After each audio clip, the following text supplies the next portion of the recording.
चलिए बच्चों, very good morning everybody. सभी को बहुत बहुत सारा प्यार। तो कैसी चल रही हैं सारे बच्चों की तैयारियां? एयरफोर्स एक्स और वाई वाले स्टूडेंट्स जरा एक बार कमेंट में लिख के बताएं कि आपकी प्रिपरेशन कैसी चल रही है, किस किस चीज की अभी भी प्रॉब्लम आ रही है। और मॉक टेस्ट का क्वेश्चन आपके दिमाग में है, लगातार बना हुआ है, तो मॉक टेस्ट की क्लास हम स्टार्ट करेंगे। और मॉक टेस्ट आपके हफ्ते में 3 हो ही रहे हैं, लेकिन शायद नेक्स्ट वीक से आपके लिए एक बड़ा सरप्राइज है। शायद मॉक टेस्ट आपके जो है नेक्स्ट वीक से डेली स्टार्ट हो जाएंगे, ठीक है ना? अगर मॉक टेस्ट डेली स्टार्ट होते हैं तो समझिए कि गलतियां हर दिन सुधारी जाएंगी। और अगर 25 दिन लगातार आप ऐसा कर जाते हैं तो आपको पता है कि उसका रिजल्ट क्या आने वाला है, ठीक है? तो चलिए, ये तो बात हुई मॉक टेस्ट के ऊपर। दूसरी बात जो मैं कमेंट में पढ़ पा रहा हूँ आपकी कि सर बुक का बता दीजिए। आज 10 अक्टूबर है, बिल्कुल आपको पता है, मैं रॉबिन सर स्पेशली एक वीडियो में आएंगे और आपको बुक के बारे में इंफॉर्मेशन देंगे, ठीक है? तो बुक वाला कोई भी क्वेश्चन अभी बच्चा नहीं डालेगा, ठीक है? बुक कैसे, कब मिलेगी, कैसे मिलेगी, प्राइस क्या होगा, किस तरीके से, क्या क्या कैसे पहुंचेगी घर तक, वो सब हम बताएंगे बेटा। तो अभी बुक का कोई भी क्वेश्चन आप नहीं करेंगे, सारी बातें बुक के बारे में आपको इंफॉर्मेशन देंगे, ठीक है? स्लीव्स ऊपर कर लो। अच्छा, नीचे अच्छी नहीं लग रही हैं, मतलब आपको मैं पसंद नहीं आता हूँ कि जेंटलमैन की तरह पसंद नहीं आ रहा हूँ? अपने जैसा ही बनाना है आप लोगों ने, ठीक है बेटा? बाकी मैथ्स की क्लास के लिए भी आज हमारी मीटिंग चल रही है, और मैथ्स की क्लास के लिए मंडे से इसका भी सॉल्यूशन लेके आ रहे हैं हम लोग।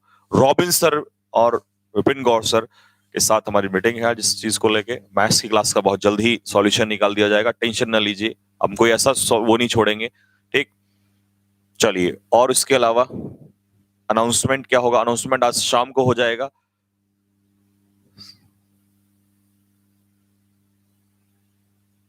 कैडेट्स नंबर 1 सिलेक्शन नंबर 1 का ताज किसके सर सजेगा, कौन क्या होगा, इस मुद्दे पे मैं अभी क्लास में आज यहाँ बात नहीं करूंगा। शायद मैंने कल बोला था करने के लिए, लेकिन अभी नहीं करूंगा।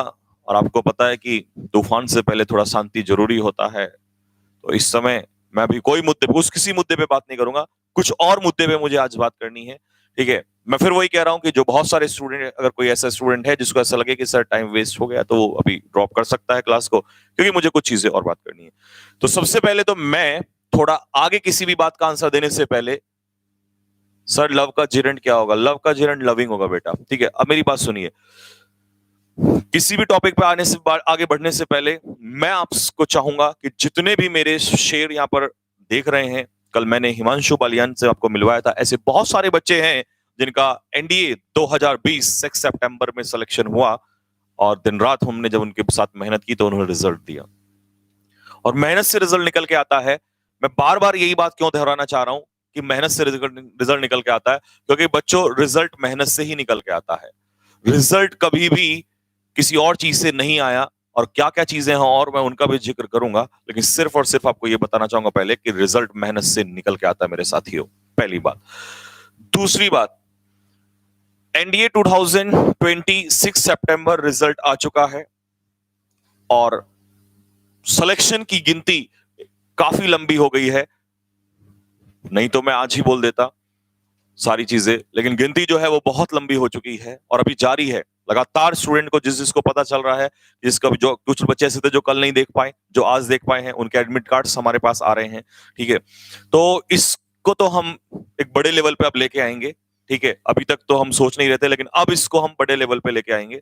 बट अभी मैं सबसे पहले आज दिन की शुरुआत करूंगा आप लोग के साथ, और बहुत अच्छी चीज के साथ। बैठिए, देख लो। तो सबसे पहले आप मिलेंगे आज के वॉरियर ऑफ द डे से। हमारे साथ इस समय यादव साहब प्रेजेंट हैं यहां पर स्टूडियो में, और वो कुछ बातें आप लोग को बताएंगे। कुछ लोग कहते हैं कि कठिनाइयां आती हैं तो, प्रॉब्लम आती है तो रास्ता छोड़ देना चाहिए, लेकिन प्रॉब्लम से लड़ना क्या होता है वो आपको जरूर बताया जाएगा।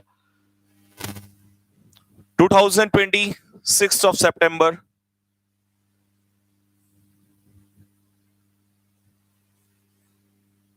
का नेशनल डिफेंस एकेडमी का एनडीए का एग्जाम इन्होंने क्लियर किया है, और not only he, but also his brother. एक ही फैमिली से, एक ही माँ के दो बच्चे, और दोनों बच्चों ने नेशनल डिफेंस एकेडमी का एग्जाम निकाला है बेटा। इससे पीछे वाला भी इन्होंने एनडीए का रिटर्न एग्जाम निकाला था, बट एसएसबी में उस समय पर फेल हो गए थे। तो ये एसएसबी का भी कुछ एक्सपीरियंस शेयर करेंगे। लेकिन इस बार मैंने कहा था ना कि शेर अगर 2 कदम पीछे हटे तो वो इसलिए नहीं रुकता, इसलिए नहीं हटता है, वो इसलिए नहीं हटता है कि वो पीछे हट के रुक जाए। वो घायल होता है तो वो और तेजी से आगे आता है, और वही केस है। तो आप मिलेंगे अभी, कुछ अपने क्वेश्चंस रखेंगे, कुछ वो आपको बताएंगे, क्योंकि that boy is a role model to you people and me also. तो रिमेंबर जेंटलमैन, मैं फिर से बोलूंगा, he is from Uttar Pradesh, district Ballia. He is from district Ballia, यानी कि उत्तर प्रदेश के डिस्ट्रिक्ट बलिया के एक छोटे से गांव से वो बिलोंग करता है बच्चा। और कैसे कैसे यहां तक वो पहुंचा, क्या क्या मेहनत वो करता है, वो सारी बातें बताएगा आपको। और हम, क्योंकि मैं आज शायद बहुत बड़े मुद्दे पे बोलने वाला हूं, और मैंने कहा था जवाब मिलेगा, और जवाब बहुत अच्छा मिलेगा, तो तैयार हो जाइए सारे के सारे लोग, क्योंकि शिक्षा क्षेत्र के ऊपर एक सवाल खड़ा किया है, टीचिंग के ऊपर, टीचर्स के ऊपर एक सवाल खड़ा किया है, और खड़ा भी उन लोगों ने किया जिन्होंने अपनी जिंदगी में किताबें नहीं पढ़ी। जवाब तो मैं दूंगा साहब, शायद मैं पहले ना देता, लेकिन अब जरूर मिलेगा, क्योंकि आपने सवाल ही बहुत बड़े गलत खड़े कर दिए हैं। खैर, वो चीजों पर आऊंगा। पहले बच्चों मिलिए यादव साहब से, और अपने क्वेश्चंस, अपनी क्वेरीज रखिए और बातचीत कीजिए, क्योंकि हम आपके लिए कभी रोल मॉडल नहीं हो सकते, लेकिन एक बच्चा जो गांव से निकल के आया, वो आप ही के बीच में से आया, और वो एग्जाम निकालता है, और हमें पूरा भरोसा है इस बार वो नेशनल डिफेंस एकेडमी में, और वो ही नहीं, दोनों बच्चे, क्योंकि माता पिता के सेक्रीफाइस हजार हैं, और उनको पूरा करने के लिए ये जी जान लगा देंगे, और हम तो पीछे खड़े ही हैं। जिन्होंने रातों की नींद छोड़ दी, जिन माता पिता ने, जो घर छोड़ दिए, जिस पिता ने उन बच्चों के सपने पूरे करने के लिए, उन सपनों को पूरा जरूर करेंगे। ऐसी ही कहानी आपके सामने है, तो यादव जी आपके सामने आएंगे और आपको बताना स्टार्ट करेंगे, और जो जो क्वेश्चन है वो आप स्टार्ट किए। ऐसे बहुत सारे हमारे होनहार छात्र हैं, क्योंकि अब किसी भी बच्चे के साथ गलत नहीं होगा। अब होंगे तो माँ बाप के सपने पूरे होंगे, अब होंगे तो उस बच्चे के सपने पूरे होंगे। आ जाओ बेटा।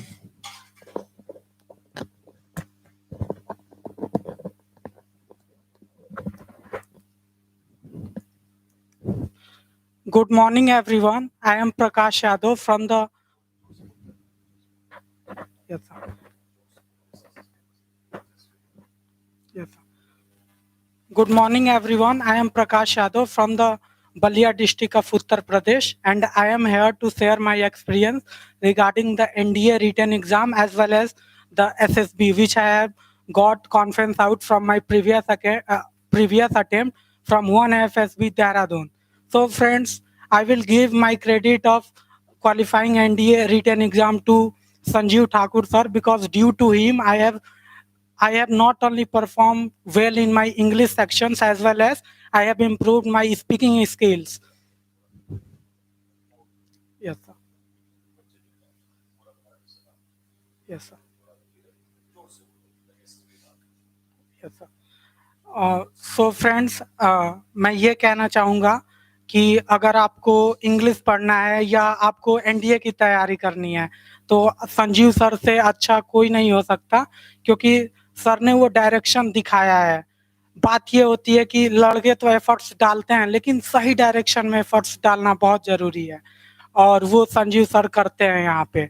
और ये कहना चाहूँगा कि पहले जैसे सर ने बताया था कि एसएसबी में क्या होता है कि हमें फियर ऑफ कॉन्फिडेंस होता है, कहीं ना कहीं दिमाग में फियर होता है, पब्लिक स्पीकिंग का फियर होता है, तो वो मुझे भी था, और वो मेरे परफॉर्मेंस को वहाँ पे हैम्पर किया।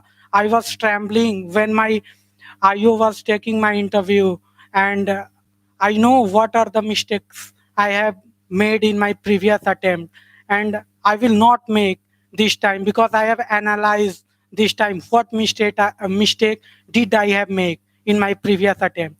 So I would like to share my some SSP experience with you. So friends, I will especially share my IO experience. My IO asked one question that, Prakash, do you do running? I said, no, sir. Then he again asked me, why you do not do running? Then I told him that, sir, because my schedule is very hectic. Then one of the training interview asked with me that how your schedule is very hectic. Then I told him that, sir, in village we have to involved in agriculture activities as well as when the harvesting season begin, we have to involve in cutting, sawing, carrying bozas. So he tell me that your villager boy will also used to do this kind of activity. Then I एक बच्चे ने question पूछा है कि आप English, एक बच्चे का क्वेश्चन है, मेरी आवाज आ रही है क्या? कुछ बच्चे का क्वेश्चन है कि आप इंग्लिश मीडियम से हो क्या? no एक सेकंड, इन लोगों को बताओ कि ये जो सोचते हैं ना कि हम हिंदी मीडियम से हैं, हम यहाँ से हैं, वहां से हैं, और जिन लोगों ने भ्रम फैला रखे हैं कि हिंदी मीडियम का बच्चा कभी इंग्लिश नहीं बोल सकता, वो गौर से देख लो।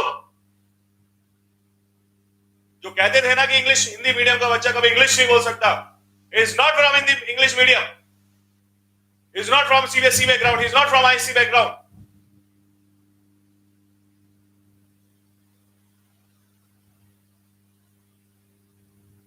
He is from Hindi background. He is a child from a village.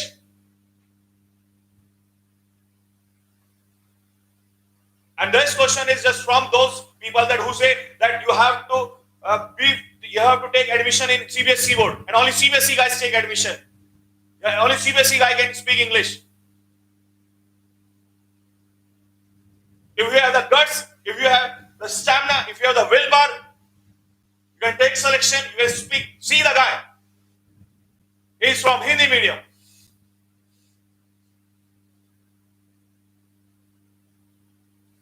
sir, so I speak. Now let's start later. अब बताओ पहले से हिंदी में ही बोलो, और हिंदी में ही पहले जरा इनको बताओ सबसे पहले मीडियम से कैसे आए और कैसे इंग्लिश में आपने। सबसे पहले मैं ये आपके साथ सबसे पहले मैं आपके डाउट्स क्लियर करना चाहता हूँ। मैं यूपी बोर्ड से पढ़ा हूँ। मेरी 10वीं और 12वीं की एजुकेशन यूपी बोर्ड से हुई है, और जैसा कि सभी को फियर होता है, लेकिन मैंने शुरू से इस डायरेक्शन में एफर्ट्स डाल रखे थे, क्योंकि मेरा पहले एम था कि I have to clear UPSC civil services. That's why I was putting efforts on my communication skills as well as my on reading section. And when I pass out from my class 12, I have realized that my family or my financial condition is not good as I used to think. Yes, sir. Yes, sir.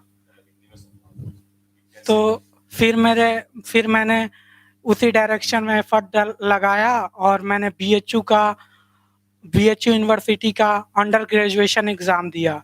और मैंने उसमें क्या हुआ कि जैसे मैं PCM background से था, तो मैंने रीजनिंग सेक्शन में लैग कर दिया। दैट्स वाई मेरे उसके बाद रैंक 1200 आई जनरल में और 400 समथिंग की ओबीसी में। एंड मेरे को वहाँ पे मेन कैंपस नहीं मिल रहा था, तो फिर मैंने ये सोचा कि आई शुड टेक ड्रॉप। तो मैंने ड्रॉप लिया और एनडीए की प्रिपरेशन स्टार्ट की, क्योंकि मैं उस समय सर्च किया कि इसके इक्विवेलेंट क्या हो सकता है, इससे अच्छा क्या हो सकता है। तो फिर मेरे को एनडीए के बारे में पता चला। मैं बस 9वीं 10वीं 5वीं 6वीं में एनडीए के बारे में बस सुना था कि इसका इंटरव्यू 5 दिन होता है और माना जाता है कि सबसे टफ इंटरव्यू है भारत का। बस मैं इतना जानता था, और बस इतना जानता था। फिर मैंने आया और एनडीए के बारे में पता लगा, तो फिर मैंने देहरादून आ गया, क्योंकि मेरे भैया यहीं रहते थे पहले, और उन्होंने मेरे को संजीव सर के यहाँ भेजा। और मैं यहाँ आया, और सर के बारे में जैसे इन्होंने पढ़ाया, मैं उसका बहुत बड़ा एफेक्शनेट हो गया सर का। और कॉन्सेप्ट सर क्लियर करते हैं, ये बहुत ज़रूरी बात है। तो उसने मेरे को इस बार बीएचयू में भी मदद की। और जैसे ओआईआर होता है, मैंने एनडीए क्वालिफाई कर लिया था, तो ओआईआर में रीजनिंग आती है, तो मैंने रीजनिंग बहुत अच्छे से कर रखी थी। और इस बार मैं उस सेक्शन में डोमिनेट कर गया जहाँ पे मैं पिछली बार लैग कर गया था, क्योंकि मैंने एनालिसिस किया कि मैं कहाँ लैग किया था। क्योंकि फ्रेंड्स, कोई भी एग्ज़ाम को निकालने के लिए आपको स्ट्रैटेजी बनानी होगी, आपको देखना होगा कि वो क्या चाहते हैं आपसे। आपको जैसे एफर्ट्स तो सभी लगाते हैं, लेकिन सही डायरेक्शन में आपको एफर्ट्स लगाना है। कोई कोई ये नहीं कोई नहीं है पूरे भारत में जो प्रयास नहीं करता, बस ज़रूरत है सही डायरेक्शन में एफर्ट्स लगाने की। और मैंने रीजनिंग और एलिमेंट्री मैथ की, और मैंने उस सेक्शन में 30 आउट ऑफ 29 क्वेश्चन सही अटेम्प्ट किए, और इस बार मेरी फॉर्चुनेटली ऑल इंडिया रैंक 139 आई BHU एंट्रेंस में, और मैं एक कदम बढ़ा पाया उस अपने सपने के प्रति जो मैंने कभी सोचा था। और एक बीच ऐसा आया कि जब मैं एनडीए का जैसे मेरा रिटन क्वालिफाई हुआ, उस समय बहुत खुशी हुई क्योंकि मैं अपनी माता और पिता को बता सकूं। उन्होंने मेरे लिए फ्रेंड्स बहुत सेक्रीफाइसेस किए हैं, खास तौर से मेरी माँ और मेरे पिता ने। मेरे पिता ऐसे हैं कि वो साल भर 2-2 साल पर घर नहीं आते हैं, क्योंकि वो जानते हैं कि अगर मैं आया तो मेरे लड़के के ख्वाब पीछे छूट जाएंगे, जो वो नहीं चाहते। और मेरी मम्मी 4 ही बजे सुबह से उठ जाती हैं, और बस दोपहर में वही 1-2 घंटे का रेस्ट होता है, और उसके बाद वो 10 बजे 9 बजे तक काम करती हैं। और बस मैं कभी भी डिमोटिवेट नहीं होता, क्योंकि सर ने कभी एक बार बताया था, अगर आप डिमोटिवेट हो रहे हो तो इसका मतलब आप सही डायरेक्शन में नहीं हो। आप अपने माता पिता को याद करो, वो आपके लिए कितनी सेक्रीफाइसेस करते हैं। बस मेरे जहन में यही बात रहती है। और प्रीवियस अटेम्प्ट में जैसे मेरे को रनिंग पे आईओ ने उठाया, वो जायज़ भी था। आप डिफेंस में जा रहे हो और आप रनिंग नहीं करते, then how you will cope with in the training where you have to where you have to run very long kilometers, very long distances in a single stage, then how you will cope up? Then I have started already running this time for the past 20 days. And after that, there was also one question which my IO asked with me. He has asked me, Prakash, do you know swimming? Then I told him, no sir, I do not know swimming. Then he asked me, why you do not know swimming? Do your friends know swimming? Then you know friends, there were very lot of pressure on your mind. You are thinking, आप बहुत सारी चीजें वहाँ पे सोचते हो, और आपके सबकॉन्शियस माइंड में कुछ ऐसा चल रहा होता है कि आप जैसे पिछले क्वेश्चन का आपने आंसर दिया, तो वो चल रहा होता है कि मैंने सही आंसर दिया या नहीं दिया, क्या मैं इससे और बेहतरीन, और आपको मौका मिलता नहीं है एनालिसिस करने का। मैं फोकस नहीं था और मैं उस ट्रैप में फंस गया। मैंने कह दिया यस सर। तो उसने फिर पूछा, then why you did not try to learn swimming from your friend?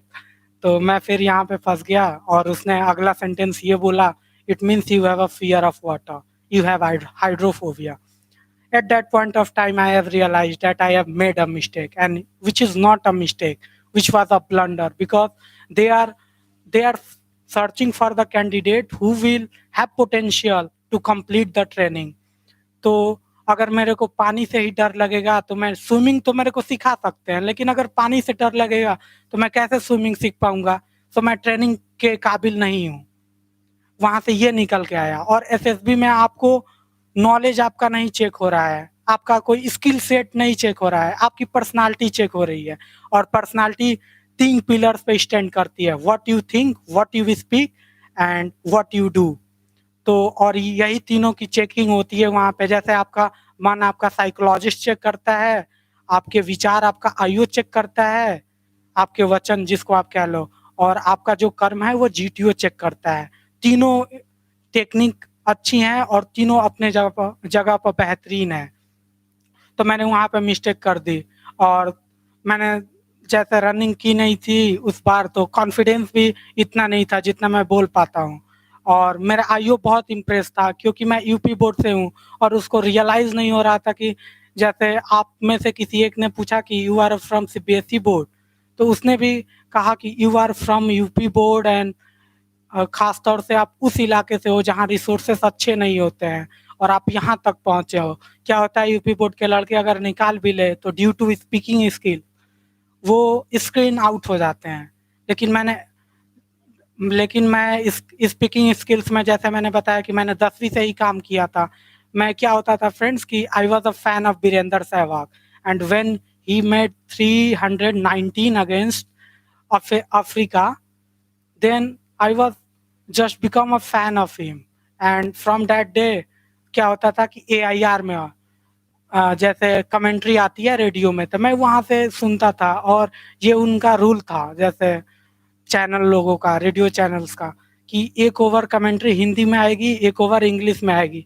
तो मैं इंग्लिश वाली भी, क्योंकि गेम समझना था, तो फिर मैंने वहाँ से इंग्लिश में, जैसे प्रकाश वाकंकर एक कम्युनिकेटर हुआ करते थे, तो फिर मैंने वहाँ पे एफर्ट्स डाले और वो मेरे को बाद में हेल्प किए। अच्छा, इस बात को ऐसे बोल सकते हैं, इस बात को वैसे बोल सकते हैं।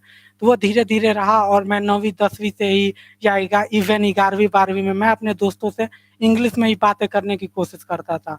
लेकिन वहाँ पे क्या होता था, मैं केवल 2-3 ही सेंटेंस बोल पाता था, लगातार नहीं बोल पाता था। लेकिन इस समय क्या है कि I am speaking English, I am only focus on speaking English. I used to read Hindu newspaper daily. I used to read Hindu newspaper, and initially I used to face very hindrances due to vocabs. You cannot move even one single sentence without a vocab, and which sir has provided me. So I do not face any hindrances because I kept revising, kept revising. I have seen that many of you used to ask, sir, how can I strong my vocabs? So it is the only key. Just revise it. Just revise again and again. It will help you in the long run. I am telling you. और उसके बाद वो use किया yes sir, will help you in the long run. Yes sir, कैसे? सब आप अपनी speaking में जो vocab डाल रहे हो, जो idioms phrases डाल रहे हो, ये तो एक सिंपल ऑर्डिनरी इंसान के बाहर की बात है। Yes sir. कैसे कैसे सर करना है थोड़ा? सर आपके जो vocabs होते हैं, जो आप कराते हो, उन्हीं को मैंने रिवाइज किया और इम्प्लीमेंट करने की कोशिश की। ना केवल इम्प्लीमेंट किया बल्कि अच्छे से एग्जीक्यूट भी किया। और क्या होता है कि हम लोग जैसे यूपी बोर्ड से हैं, तो अगर कोशिश भी करें बोलने की इंग्लिश, तो हमें फ़ियर ऑफ प्रोनंसिएशन होता है कि अगर मैं बोला और बाय चांस या by the way, if my pronunciation got not correct, it will mispronounce, then it will create very wrong impact on the others to whom I am talking. तो मैंने इस बार क्या किया कि वो सारे डाउट्स मैंने इस बार अपने अंदर की चीज़ें क्लीन कर रहा हूँ कि लोग जो सोचते हैं उनको सोचने दो, बस आप अपना काम करो। दुनिया का सबसे बड़ा रोग यही है कि क्या कहेंगे लोग, दुनिया का सबसे बड़ा है यही रोग। तो मैंने इस बार इस चीज़ों को हटा दिया है, मैं रनिंग कर रहा हूँ, और रनिंग करने से फ्रेंड क्या है कि कॉन्फिडेंस बहुत ज़बरदस्त बढ़ रहा है। कॉन्फिडेंस और वो गंदी चीज़ें जो माइंड्स में साइक को इंटरव्यू में अफेक्ट करती हैं आपके साइक को, वो रिमूव हो रही हैं। और मैंने पिछली बार मतलब रनिंग नहीं की थी, मैं इस बार सिंसियर एफर्ट्स डाल रहा हूँ।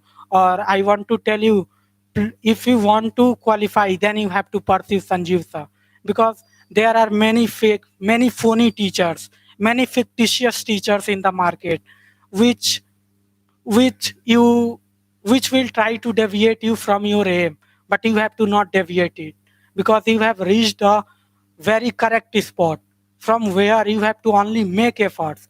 Sanjeev sir only tell you the path, but ultimately you have to walk on it. You have to put efforts by yourself. Sir has only tell you direction. He only tell you that this is the door to enter the room, but ultimately you have to enter through it. And at last I want to say that please don't get upset who has not been able to qualify NDA, because it is not a big deal. Just there is a need to remember, when you just there is a need to remember yourself that why I have been started this. And remember, every time when you feel demotivated, the face of your parents and mothers, which I think keep you motivated throughout the journey. And friend, in my interview I was not as confident as right now I am in front of you, and I was lacking confidence in interview. And this time that's why I am that's why I am speaking in English, because I have speaking English for the past 1 month or 20 days. And at last I want to give credit to Sanjeev sir, and I will also want to tell all the friends who has not able to qualify, it is not a big deal, just there is a need to put your efforts. Thank you.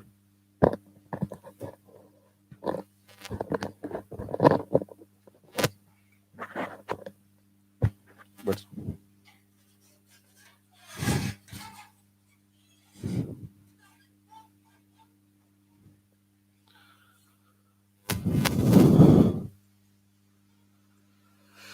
देखिए बच्चों, यहां से दो बातें तो clear होती हैं। Point number 1 पहला, और क्या आप उस बात से एग्री करते हैं नहीं करते हैं? क्योंकि मैं जब चलता हूं तो जड़ें खोदते हुए चलता हूं, मुझे ऊपर से पेड़ काटने की आदत नहीं है। पहला पॉइंट ये निकल के आता है कि अगर कोई बच्चा हिंदी मीडियम से है, वो कोई हिंदी बोर्ड से है, चाहे वो किसी भी बोर्ड से है, क्या वो इंग्लिश नहीं सीख सकता? कमेंट में लिखो फटाफट, जल्दी, बस। आप देख रहे हो, मैं उसे लगातार रोकने की कोशिश कर रहा था, लेकिन क्योंकि वो उसके अंदर बस चुका है, उसके मन में, उसके नसों में रख चुकी है। और एक बात आपने नोटिस की कि उससे इंटरव्यूअर ने क्या कहा कि तुम कहां से हो, उस गांव से हो, और यहां तक पहुंचे और इतनी अच्छी इंग्लिश बोल रहे हो, उसको भी विश्वास नहीं हो रहा था। इसका मतलब ये आपका पॉजिटिव पॉइंट होता है, प्लस पॉइंट है ये आपका।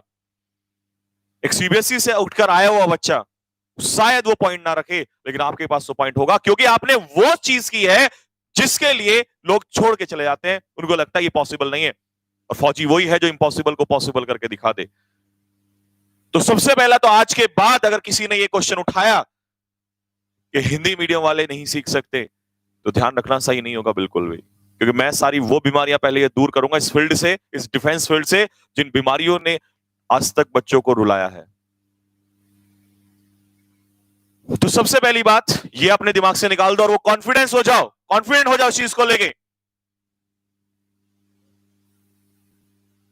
कि हम जरूर बोलेंगे, और बोलेंगे ही नहीं, हम दहाड़ेंगे, और ऐसा दहाड़ेंगे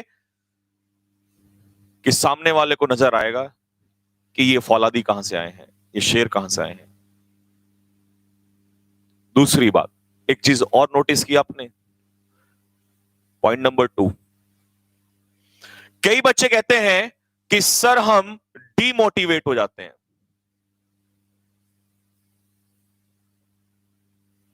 आपको पता है उस बच्चे ने क्या कहा? कि मैं डिमोटिवेट नहीं होता हूं, और अगर मैं कभी डिमोटिवेट होता हूं तो मुझे वो सर की बात याद आ जाती है कि अपने मां बाप के आंखों में जाके आंखें डालना और ये सोचना कि जो सेक्रीफाइस उन्होंने तुम्हारे लिए किया है, क्या तुम डिमोटिवेट होकर उनके सपने पूरे कर पाओगे? जो मां 3 बजे उठ के इस चक्कर में लग जाती है मेहनत करने के लिए कि उसके बेटे एक दिन आएंगे, उसका बच्चे एक दिन आएगा, और वो कंधे पे वर्दी और उसके बदन पे वो वर्दी और कंधे पे वो सितारे, केवल उसी का इंतजार है। जो पिता साल साल 2 साल नहीं आता घर वापस, केवल इस चक्कर से ताकि कहीं उनके बच्चों के सपने अधूरे ना रह जाएं। तो how can you say that you are demotivated? Demotivate वो होते हैं जिनको अपने मां बाप की इज्जत प्यारी नहीं होती है, उनके सपने प्यारे नहीं होते हैं। अगर तुम्हारी जिंदगी में उन मां बाप की सेक्रीफाइस, अरे उन्हें छोड़ो, उनके सेक्रीफाइस से बढ़ के भी कुछ है, तो डूब मरो कहीं जाके। कैसे तुम सोच भी कैसे सकते हो तुम डिमोटिवेट हो चुके हो? और उनसे बढ़ के तुम्हारे लिए अगर कोई और प्यारा हो गया है तो गो टू हेल, क्योंकि उनसे बढ़ के और उनके सेक्रीफाइस से बढ़ के जिंदगी में कोई ताकत नहीं है, कोई और चीज नहीं हो सकती। क्योंकि भगवान का लोगों ने नाम लिया है, भगवान को लोग कहते हैं कि भगवान होता है, लेकिन हमारे सामने तो जीते जाते वही 2 उदाहरण हैं, क्योंकि उनसे बड़ा भगवान नहीं हो सकता।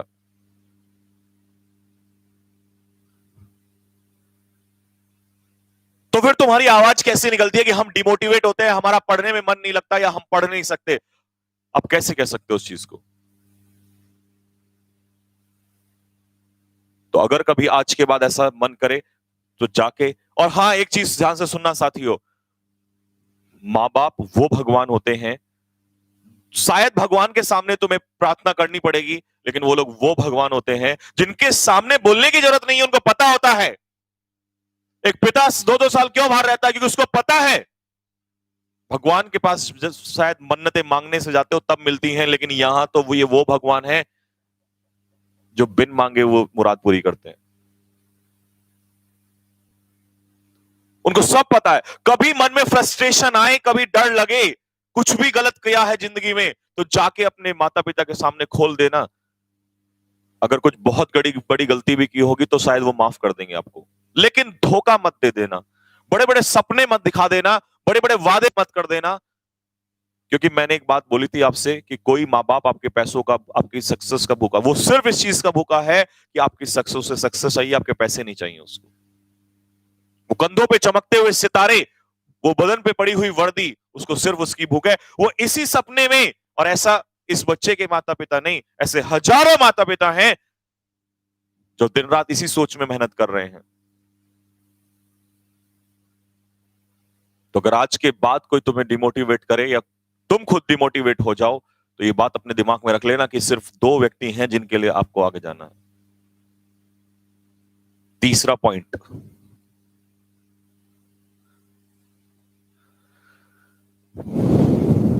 एसएसबी।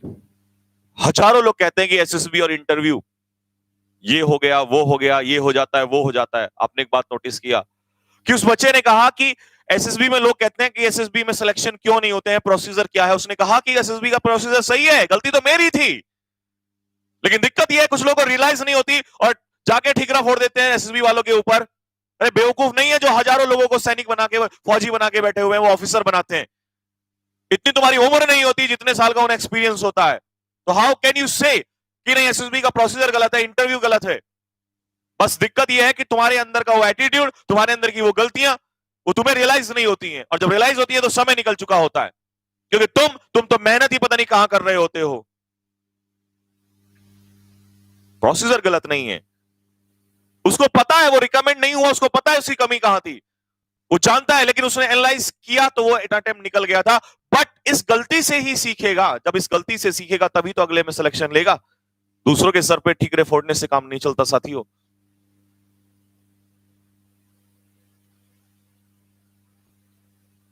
और दूसरी बात,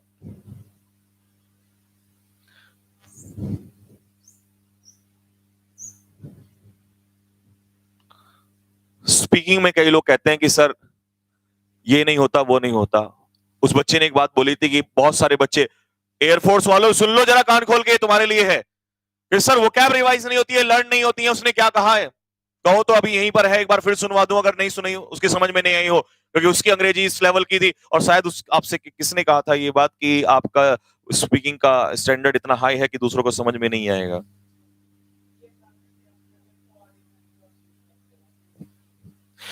तो दोस्तों ने इनसे ये कहा कि भाई आप तो एक्स्ट्रा ऑर्डिनरी वर्ड्स यूज करते हो, एक्स्ट्रा ऑर्डिनरी। आप एक्स्ट्रा ऑर्डिनरी वोकैब यानी कि वर्ड्स यूज करते हो जो पब्लिक डोमेन में नहीं है।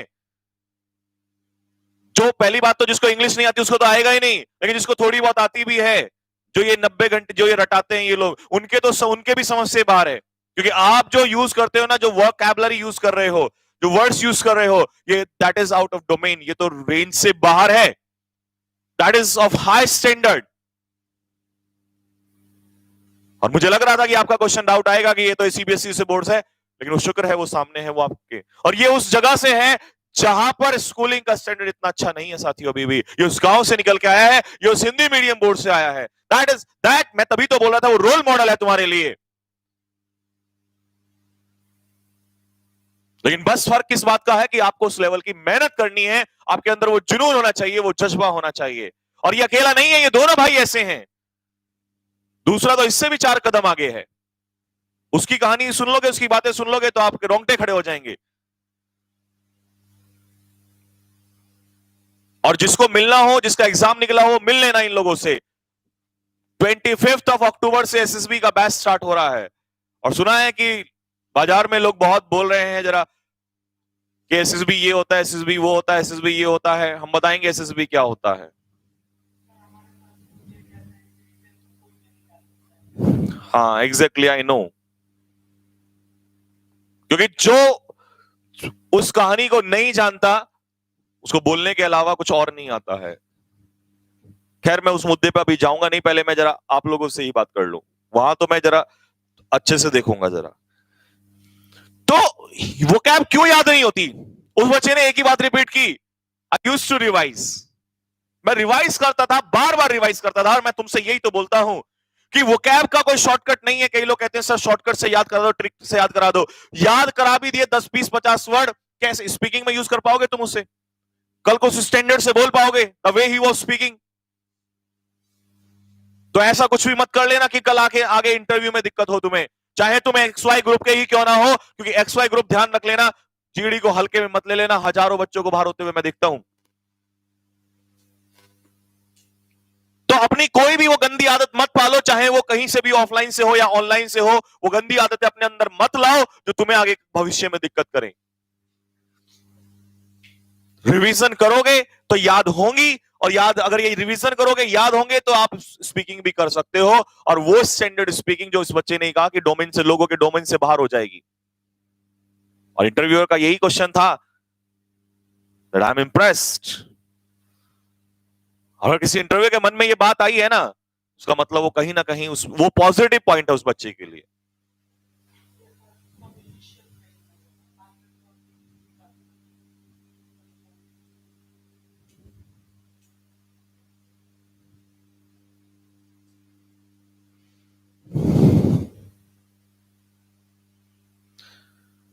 ठीक है भाई, बाकी और कोई क्वेश्चन आपका किसी का भी बच्चे का हो, इन बच्चों से फिर से मिलवाएंगे क्योंकि कैंपस अब स्टार्ट हो चुका है। 20 तारीख से स्टार्ट कर रहे हैं हम लोग ऑफलाइन पहला बैच जो है। और किसी का कोई भी डाउट हो, घबराना नहीं है बिल्कुल भी। और रही बात सिलेक्शन की, शायद सुना है कि शहर में बहुत सारे ढोल लेके लोग खड़े हुए हैं ढोल पीटने के लिए, लेकिन आवाज नहीं निकल रही थी। बहुत दिन से बोल रहे थे कि हम ये और हम वो, हम ये सारी चीजें। और अभी तो आप ध्यान रखिए कि मैं, वो वीडियो की क्लिपिंग भी है मेरे पास, मैं सब रखे बैठा हूं। मैं जब इन्वेस्टिगेशन पे आता हूं ना, तो इतनी पुलिस और सीबीआई भी नहीं रखती। जब मैं इन्वेस्टिगेशन करने के बाद सबूतों के साथ आता हूं, तो मैं आऊंगा जरा। और सुना है कि शहर में उन लोगों ने जिन्होंने कभी जिंदगी में किताबें नहीं देखी, उन्होंने टीचर्स पे कुछ क्वेश्चन, सवाल खड़े किए हैं। एक सवाल तो मैं अभी क्लास स्टार्ट करने से पहले पूछूंगा ही, क्योंकि जब से मैंने वो देखा है ना, तब से मेरे अंदर वो, मैं कभी, मतलब हर चीज में सहन कर सकता हूं, लेकिन टीचर्स के ऊपर जो ये सवाल खड़ा हुआ है ना, मैं इसका जवाब दूंगा। लेकिन जवाब जिस दिन सिलेक्शन, अभी कल कल तक शायद सिलेक्शन सारे काउंट हो जाएंगे, मैं इसके बाद जवाब पे आऊंगा। लेकिन मुझे एक क्वेश्चन पूछना है। मैं ये पूछना चाहता हूं कि कुछ लोगों ने सवाल खड़ा किया है, और लोगों ने नहीं, मैं सीधा बोलूंगा, मैं नाम लेके भी बोलूंगा, टेंशन मत लेना, मैं नाम लेके भी बोलूंगा। अभी तो कुछ और यही हो रहा है, मैं नाम लेके ही बोलूंगा और मैं पूछूंगा। मुझे जवाब चाहिए, क्योंकि ये क्वेश्चन जो खड़ा किया है ना, इस क्वेश्चन का जवाब चाहिए मुझे। और क्वेश्चन क्या है जरा सुन लीजिए।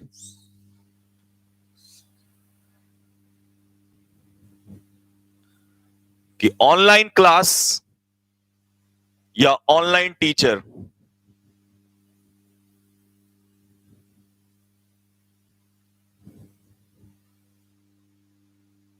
यूजलेस। और सर,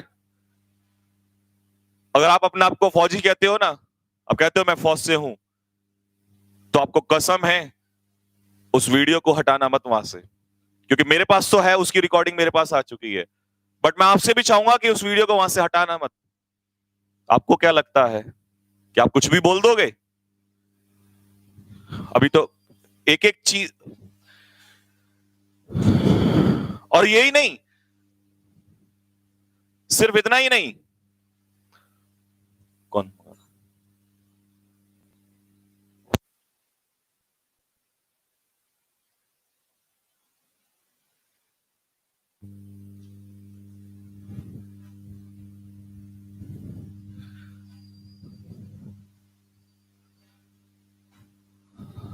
मैं शायद शांत रहता, लेकिन आपने ये बहुत बड़ी गलती कर दी सर। अब तो अगर इसके बाद मेरी जान भी चली जाएगी ना, being the director of cadet defence academy, मुझे ये बात नहीं बोलनी चाहिए थी। लेकिन आपने सवाल खड़ा किया है मेरे टीचर्स के ऊपर। आप मुझे बोल लेते, कोई फर्क नहीं पड़ता। मेरे ऊपर तो भौंकने के लिए लोग बहुत सालों से भौंकते रहते हैं, उससे कोई फर्क नहीं पड़ता। आपको वर्ड्स मेरे गलत लग रहे होंगे, शायद बच्चों को भी लग रहे होंगे, लेकिन बच्चों मुझे माफ करना प्लीज, क्योंकि मैं हर कुछ बर्दाश्त कर जाता हूं, लेकिन मैं ये आज नहीं कर सकता। आपने क्वेश्चन ये उठाया क्योंकि आपने हर किसी की मेहनत को इस 2 मिनट में जीरो कर दिया। दर्द मुझे वहां हुआ जाके। आपने कहा कि ऑनलाइन क्लासेस जो है वो यूजलेस हैं। आपने कहा online teachers they are wastage, they are useless. जिस कोरोना टाइम पे हजारों लाखों बच्चे, जिस कोरोना टाइम पे हजारों लाखों बच्चे वो घर में परेशान थे, और जब तुम सो रहे थे, जो तुम अय्याशी कर रहे थे, जो गाड़ियों में घूम रहे थे, उस समय हम उन बच्चों के साथ मेहनत कर रहे थे। लेकिन आपने शायद रिजल्ट से 2 दिन पहले बोला, क्योंकि आपको पता नहीं था रिजल्ट आने वाला क्या है। आपको लगता था कि हम जो कर रहे हैं वो सब कुछ, बट कहते हैं ना, life is a vicious circle. जिंदगी में जो कुछ किया है, आजकल कलयुग है ना, आप कहते हो कलयुग है, अगर कलयुग है तो कलयुग में चीजें जल्दी आती हैं घूम के, अगले जन्म में नहीं। जो सारे पाप किए ना वो यहीं पर आएंगे निकल के। आप कहते हैं कि ऑनलाइन क्लासेस यूजलेस हैं, ऑनलाइन क्लासेस से सिलेक्शन नहीं होते, ऑनलाइन टीचर्स यूजलेस हैं। मैं आपको चैलेंज कर रहा हूं, खरीद के भी लाओ सिलेक्शन। मैं आपको जेन्युइन सिलेक्शन, अपनी मेहनत, अपनी खून पसीने की कमाई से, अपने मेहनत से, पसीने बहाए हुए से, मेरे टीचर्स ने जो पसीना बहाया है उसके बिहाव पे जो सिलेक्शन हुए हैं, मैं वो सिलेक्शन काउंट करके लाऊंगा और आप खरीद के लाओ। क्योंकि आपने तो क्लास ही नहीं, आपका तो मुंह भी नहीं खुल सकता, क्योंकि मैं इन्वेस्टिगेशन किए बैठा हूं, एक एक बात पे जवाब मांगूंगा उसी दिन। ना तो ऑफलाइन क्लासेस चली उस समय पर, और ऑनलाइन आपने चला ही नहीं, क्योंकि आपकी तो आंखें तब खुली जब हम आगे निकल चुके थे, जब आपको लगा कि अब तो पानी सर से ऊपर चला गया है। तो अगर खरीद के भी लाओगे तो जवाब देना पड़ेगा। लेकिन आज ये बच्चा ये जान गया है, सच्चाई जान गया है, तो शायद आपको खरीदने को भी नहीं मिलेंगे। लेकिन मुझे इस बात का, इस क्वेश्चन मार्क का जवाब चाहिए, क्योंकि ये टीचर्स के ऊपर, एक सिर्फ हमारे ही नहीं, ये हर उन टीचर के ऊपर है जो रात रात भर, दिन रात मेहनत करते रहते हैं। और तुम्हारे जैसे निकम्मे, मैं बोल रहा हूं, तुमने कहा था ना मेरे खिलाफ, मेरी कम से कम इतनी तो रेस्पेक्ट कर लो। आज मेरी रात ही मेरे दिमाग से वो रेस्पेक्ट खत्म हो चुकी थी रेस्पेक्ट। और हाँ, एक क्वेश्चन और चाहिए मुझे। खैर ये तो तुमने अपने मुंह से ही एक्सेप्ट कर लिया, मैं कभी बोला नहीं, अब तुमने एक्सेप्ट ही कर लिया दैट आई एम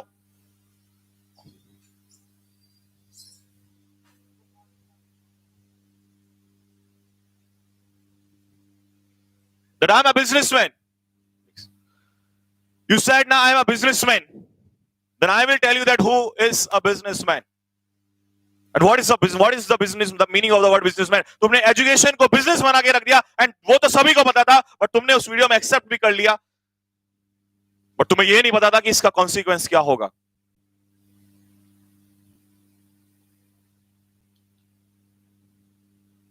तुमने कहा था कि हाँ हम भी बिजनेस कर रहे हैं, तुमने कहा बाकी को कि ये ना हमारे बारे में ना बोले। लेकिन आज आपको टीचर, आपने क्वेश्चन उठाया ना, तुमने कहा कि online teachers are useless and online classes are useless. अगर हिम्मत है ना तो सामने आके, मेरे सामने आके, मेरी आंखों में आंखें मिला के मेरे क्वेश्चंस का जवाब देना। अगर आप कहते हो तो मैं पूरे सोशल मीडिया पे आपके सामने लाइव इंटरव्यू ले तैयार हूं, और तब मुझे बताना, जिस समय तुम्हारी आंखें नहीं खुली थी ना, उस समय हमारे ऑनलाइन टीचर्स दिन रात मेहनत कर रहे थे। Do you know what is about online platform? तुम्हारी जो दुकानें चल रही थी, तुम्हारा जो ये सब खेल चल रहा था, जब उसमें प्रॉब्लम आई तो तुमने ऑनलाइन टीचर्स को ही बोलना स्टार्ट कर। और लास्ट वर्ड तुमने क्या बोला? कि मैं मुहिम चलाऊंगा इनके खिलाफ। चैलेंज है ये, संजीव ठाकुर का चैलेंज है, और तुम्हें कसम है, अगर जरा सी भी इज्जत बची हुई हो तुम्हारे अंदर, तुम मुहिम चलाओ।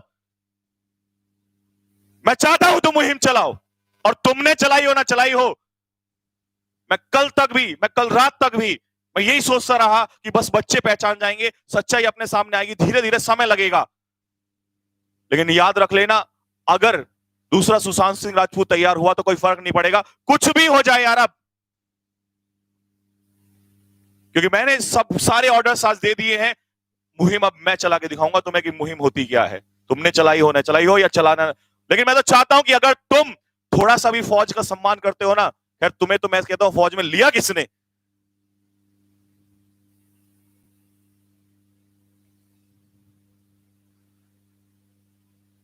कि मैं मुहिम चलाऊंगा इन टीचर्स के खिलाफ, ऑनलाइन टीचर्स के खिलाफ मुहिम चलाऊंगा। तुम्हें पता है, एक सेकंड इधर आना सर, इधर। तुम्हें पता है ऑनलाइन टीचर्स क्या होते हैं? इधर आओ।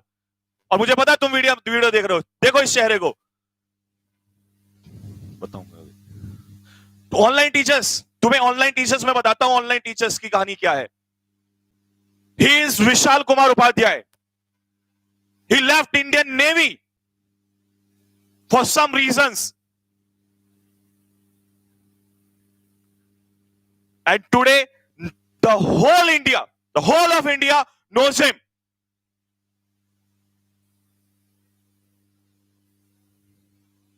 तुम कहते हैं ना ऑनलाइन क्लासेस क्या है, तुमने जितने जिंदगी में पैसे नहीं गिनोगे इतने बच्चे सिलेक्शन दे दिए उस इंसान ने, और सिर्फ 2 साल हुए हैं उसको, अभी साल भर हुआ उसको, और इसकी एज जो है ये आपके बेटे के बराबर होगी। तुम कहते हो ऑनलाइन क्लासेस यूजलेस हैं या ऑनलाइन टीचर्स यूजलेस हैं।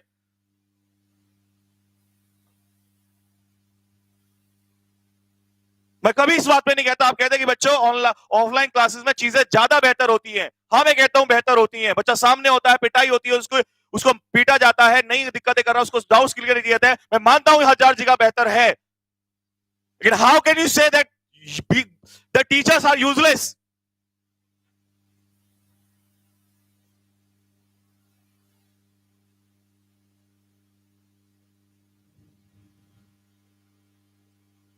और इसका आखिरी जवाब जो है ना, इसका आखिरी जवाब जो है वो आपको कल या परसों में मिल जाएगा। इस सिलेक्शन की काउंटिंग जारी है, क्योंकि मैं आज ही बोल देता सिलेक्शन, लेकिन अब मैं चाहता हूं कि तुम आओ जरा एक बार सोशल मीडिया पे और गिनाओ जरा कि तुमने, और फिर दिखाते हैं हम ऑनलाइन वाले कि ऑनलाइन से मेहनत, जो हजारों मील दूर बैठ के भी अगर हम सिलेक्शन, तुम बोलते हो हाँ एक बात और कि चलो रिटर्न करा लिया। पहली बात तो तुम्हारा सारा खेल ही पकड़ा चला गया, चलो रिटर्न करा लिया। अरे जब तुम पहले फर्स्ट पार्ट में तुम उन्हें आगे नहीं लेके जा सकते,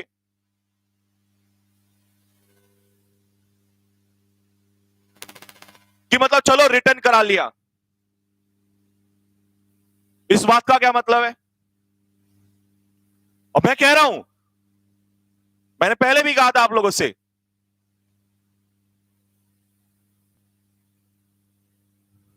लेकिन टीचर्स के बारे में जो आपने बात बोली है ना, इसका खामियाजा आपको भुगतना पड़ेगा। क्योंकि एक टीचर जब दिन रात जागता है, पूरी रात जागता है, तब जाके वो टीचर आपके लिए अच्छे अच्छे नोट्स निकाल पाता है। आपने क्या कहा कि वन लाइनर सॉल्व कराने से, मैं चैलेंज कर रहा हूं, अगर आपको ऐसा लगता है ना कि यहां जो टीचर पढ़ा रहे हैं, आप हमारे किसी भी टीचर को उठा के ले जाना और जिससे हो आप सामने इंटरव्यू करा लो, आप सामने टक्कर करा लो, मैं चैलेंज कर रहा हूं। तुम्हें बहुत घमंड है ना इस चीज पे।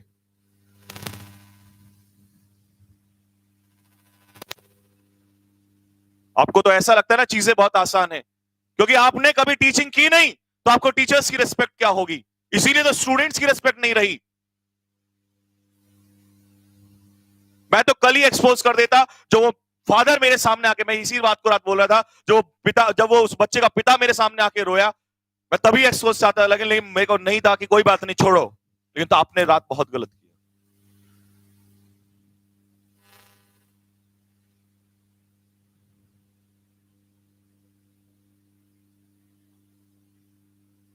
क्योंकि सिर्फ बात इतनी नहीं है यार, हजारों बच्चों के साथ खिलवाड़ है, हजारों माँ बाप जब यहाँ आके रोते हैं उनके साथ जो खिलवाड़ होता है। और वो छोड़ो, आप बातें क्या कर रहे हो, अब मैं मुहिम चलाऊंगा ऑनलाइन क्लासेस वालों के साथ।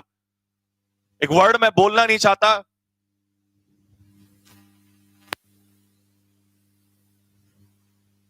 मैं बस लास्ट में यही बोलना चाहूंगा कि पहली बात तो ये जो तुम ताज लगाते फिर रहे थे ना आज तक, ये तुम्हारे सारे एक्सपोज हो चुके हैं, और 2020 के जो सिलेक्शन होंगे ये अब डिसाइड करेगा कि कहानी क्या है। और मैं सिलेक्शन लेके आऊंगा, और तैयारी कर लेना अपनी जितनी भी करनी है, मैं सिलेक्शन लेके आऊंगा, और तुम जो लेके आना है, जो पैसा लगाना है लगा लेना, क्योंकि पैसा हमारे पास नहीं है, हमारे पास इन बच्चों का प्यार है, इनकी मेहनत है।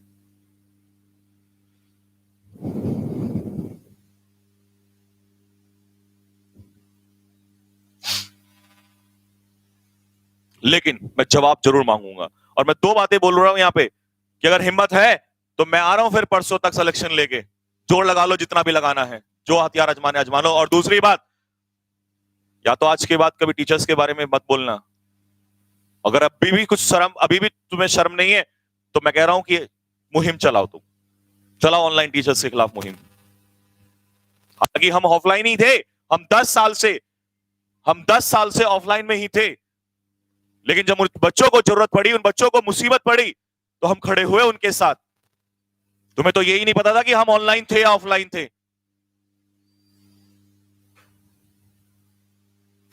बट हम जरूर बताएंगे इसके बारे में, और आप मुहिम चलाइए। 2 दिन का वेट कीजिए, मैं आता हूं फिर उसके बाद आपके सामने।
बच्चों, ऐसे बहुत सारे माता पिता होंगे आपके भी जो दिन रात मेहनत कर रहे होंगे। इस बच्चे की मुझे एक ही बात वो समझ में आई, वही बात लगी कि सर मेरे पिताजी 2 साल 3 साल घर नहीं आते सिर्फ इस वजह से, and he is a truck driver, वो ट्रक चलाते हैं, कि वो सिर्फ इस वजह से ताकि हमारे सपने अधूरे ना रह जाएं। बस मैं इससे ज्यादा कुछ नहीं बोल सकता। बाकी आप समझदार हैं, अगर कभी डिमोटिवेट हो तो हमारी भी जरूरत मत समझना, अपने माता पिता की आंखों में आंखें डाल के देख लेना, आप कभी डिमोटिवेट नहीं हो। चलो स्टार्ट करते हैं बेटा। ओके, कल मैंने आपको बताया था कि ईदर, यहां पर ऑन नहीं है बेटा, ये और है, और कर लेना, लिखो जल्दी से फटाफट, थोड़ा स्पीड में चलना। ईदर और से जब 2 सब्जेक्ट जुड़ते हैं, जब ईदर और से 2 सब्जेक्ट जुड़ते हैं तो ये हो गया S1 और ये हो गया S2। तो वो अब किसके अकॉर्डिंग आती है? नियरेस्ट के अकॉर्डिंग आती है। किसके अकॉर्डिंग आती है? नियरेस्ट। और नियरेस्ट में क्या है? प्लूरल। और प्लूरल के साथ क्या आ जाएगा? हैज की जगह है। फटाफट आंसर बेटा, फटाफट, थोड़ा स्पीड में चलना। बुक वाला टेस्ट का भी क्लास जाने से पहले, छोड़ने से पहले बुक वाला टेस्ट भी बताऊंगा, बुक के बारे में बताऊंगा। अभी सिर्फ क्वेश्चन पे ध्यान दो। नेक्स्ट, अगला, the standard of the players in India. Bharat में इस प्लेयर्स का स्टैंडर्ड। अच्छा बच्चों, मुझे एक बात बताओ, मैंने कॉन्सेप्ट, उस बच्चे ने आपसे क्या कहा? कॉन्सेप्ट। ध्यान रखना बच्चों, कहानी कॉन्सेप्ट से ही लिखी जाती है। कॉन्सेप्ट क्या है? कि ऑफ क्या है? एक प्रीपोजिशन। प्रीपोजिशन के पीछे क्या है? ये ऑब्जेक्ट। यहां ये प्रीपोजिशन है, इसका ऑब्जेक्ट क्या है? इंडिया। तो सब्जेक्ट कौन हो गया? स्टैंडर्ड। स्टैंडर्ड क्या है? Singular noun. अगर ये सिंगुलर नाउन है तो इसका मतलब वर्ब कैसी होनी चाहिए? क्या होनी चाहिए? लिखो फटाफट, नोट करते चलो, अगले क्वेश्चन की तरफ आ जाओ। Go for the next question. Mathematics in addition to English. Mathematics, एक बार बताओ, इन एडिशन टू लिखो फटाफट जल्दी से।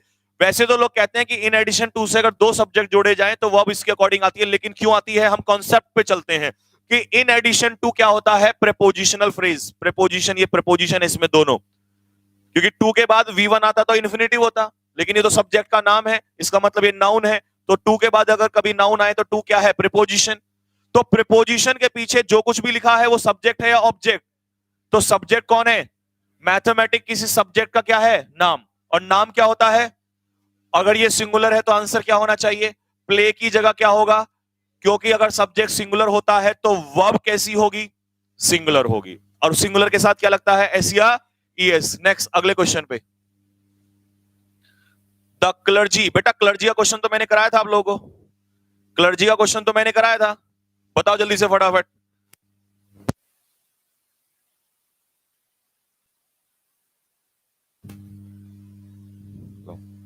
नेक्स्ट अगला क्वेश्चन का आंसर दो बेटा। द क्लर्जी, क्लर्जी कैसा नाउन बताया था मैंने? Plural noun. प्लूरल नाउन लिखते रहो, फटाफट नोट करते रहना जिसने नहीं लिखा था। ऑफ, ऑफ प्रीपोजिशन का टाउन क्या हो जाएगा? ऑब्जेक्ट। तो यहां पर जब ये प्लूरल नाउन है तो हैज की जगह क्या हो जाएगा? हैव। लिखो फटाफट जल्दी से, हैज की जगह हैव। नेक्स्ट अगला क्वेश्चन।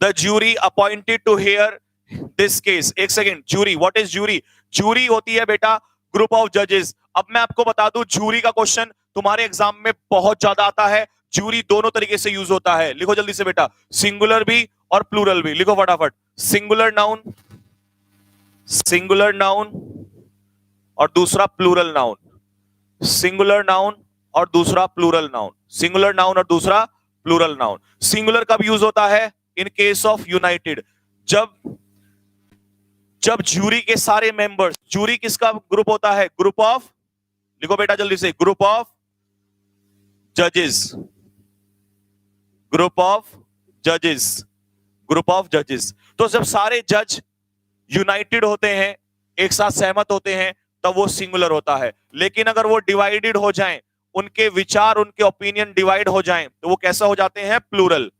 अब देखना यह है कि इसमें एक साथ जुड़े हुए हैं, सभी के विचार जुड़े हुए हैं, तो उसे एज ए यूनिट यूज करना है या अलग अलग मेंबर्स के रूप में यूज करना है, वो देखने वाली बात होगी। क्या ज्यूरी अपॉइंटेड, ज्यूरी जो अपॉइंट की गई थी टू हियर दिस केस, इस केस की सुनवाई करने के लिए, वर यूनैनिमस। यूनैनिमस वो कैब अगर याद है, देखो मैंने क्या कहा, वो कैब तो इतनी आज से ये दिमाग में बात सेट कर लो कि मुझे वो कैब रिवाइज करनी है और इसी मेथड से ही लर्न करना है, कोई अलग उल्टा सीधा गलत मेथड नहीं पकड़ना है, ठीक है? ये नेमोनिक्स वगैरह सब छोड़ दो, क्योंकि स्पीकिंग अगर उस बच्चे की जैसी करनी है तो बेटा यही चीजें काम आएंगी आगे चल के।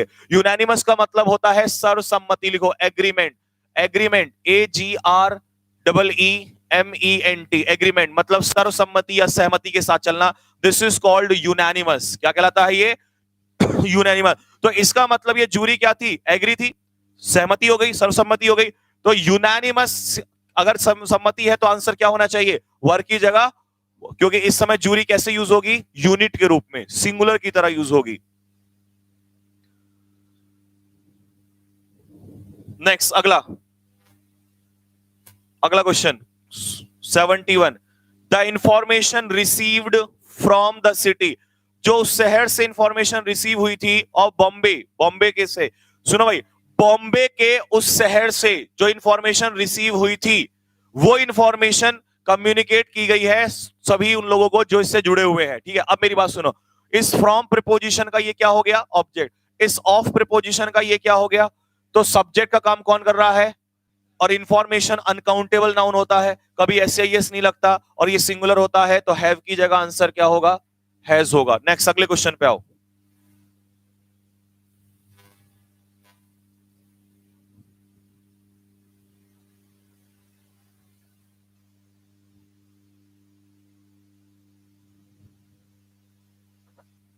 Next, my father in law. पहले बेटा एक बात बताओ, फादर इन लॉ का प्लूरल कैसे बनाऊं जल्दी, क्योंकि पेपर में क्वेश्चन आता है आपके। फादर इन लॉ का प्लूरल कैसे बनेगा? फादर्स इन लॉ, जो कि रहते हैं। एक सेकंड, हु से पहले सब्जेक्ट कौन है बताओ जल्दी से? Father in law. तो रहते कौन है यहां पर? Father in law. सिंगुलर है प्लूरल? सिंगुलर है, तो आंसर क्या होना चाहिए? लिव्स। फटाफट नोट करो जल्दी से।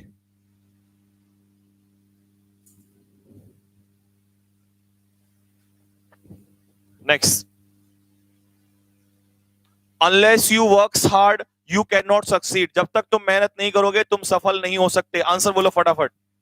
पानी, पानी है?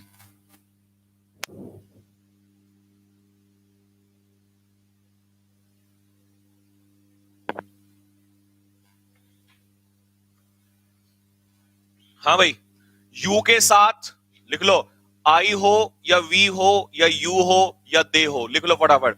कभी भी एस या ईएस का यूज नहीं होगा। तो यहां से वर्क में से एस हटाओ फटाफट। नेक्स्ट अगले क्वेश्चन पे आ जाओ।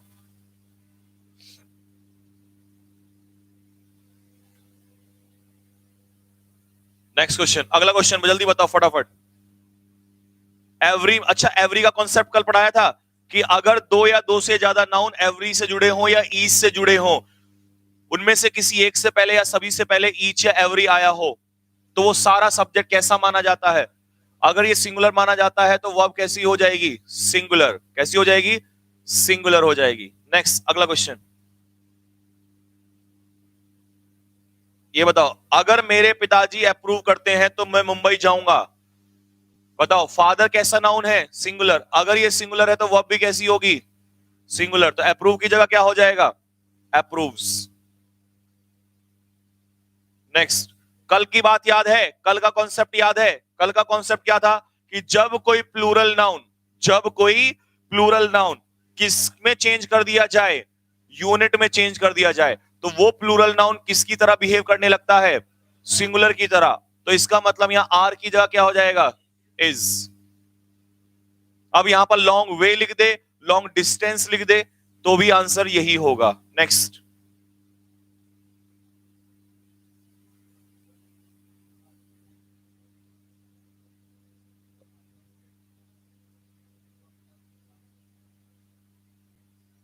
और सर की class. Next, the school alumni. पहले तो बताओ, एल्यूमनी सिंगुलर नाउन है प्लूरल? एल्यूमनी सिंगुलर है प्लूरल? इसका सिंगुलर बताओ पहले तो।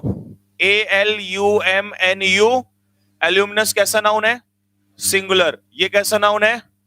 पहले बताओ, एल्यूमनस कौन होता है? जैसे अभी ये लड़का गया यहां से, ठीक है। अब अगर ये किसी को कहेगा कि भाई मैंने इंडिया में सिलेक्शन लिया है, मैं वहां से पढ़ा था, तो इसका मतलब वो कहेगा कि मैं एलोमनस था, ठीक है ना। और अगर दोनों भाई बोलेंगे कि हम वहां से पढ़े हैं दोनों, तो इसका मतलब क्या हो जाएगा? एलुमनी, एलुमनाई, ठीक है। तो प्लूरल के लिए एलुमनाई और सिंगुलर के लिए एलोमनस। तो जब ये प्लूरल है तो यहां पर होप में क्या नहीं लगेगा? SCIS। अगर यहां एलोमनस लिखा होता तब तब बेटा एल्यूमिनियम नहीं होता मेरे बच्चा। ये एल्यूमिनियम नहीं है, ये एलुमनी है। एल्यूमिनियम पता है तुम्हें क्या होता है? क्यों बे?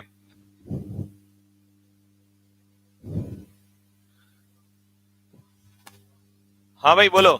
Neither of the executives. अब एग्जीक्यूटिव्स दो हैं, क्योंकि दो के लिए ही नीदर यूज होता है, और दो में से नीदर का मतलब होता है एक भी, और दो में से एक भी नहीं तो वांट में क्या लगेगा?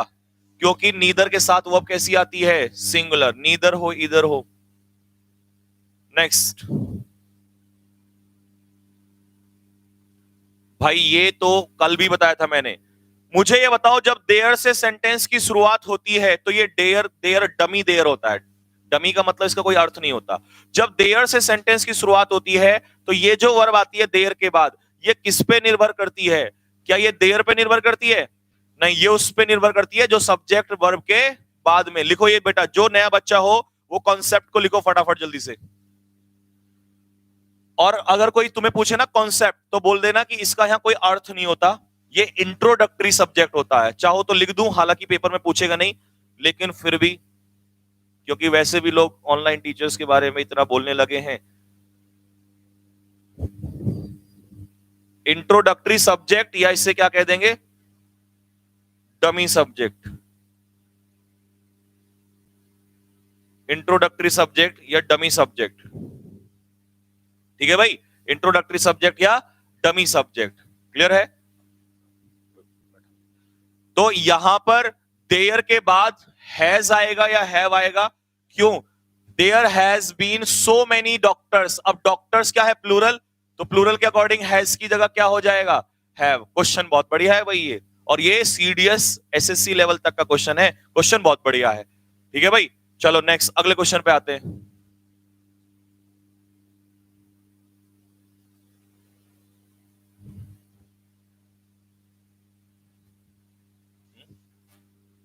नेक्स्ट अगला, everyone at the park. Are की जगह क्या हो जाएगा? क्योंकि एट तो प्रीपोजिशन है, और प्रीपोजिशन के पीछे पार्क तो क्या है? ऑब्जेक्ट। तो फिर सब्जेक्ट क्या होगा? सब्जेक्ट क्या होगा?